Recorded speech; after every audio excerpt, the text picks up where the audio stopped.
Hi guys, দেখো আমাদের 34 plot Alipurduar হুমনাই নদীর পার। ভিডিওটা দেখো সবাই, জায়গাটা কীরকম আসছে। এই জায়গাটা যদি কেউ ভিডিও বানাতে চাও তাহলে অবশ্যই এই জায়গাটাতে আসতে পারো।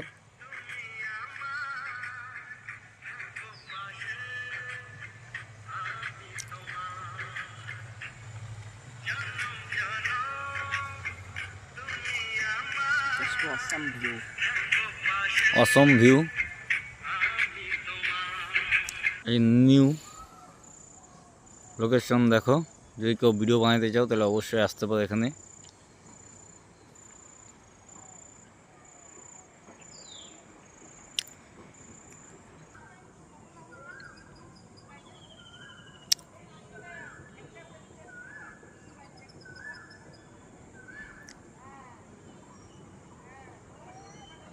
দেখো সবাই জায়গাটা।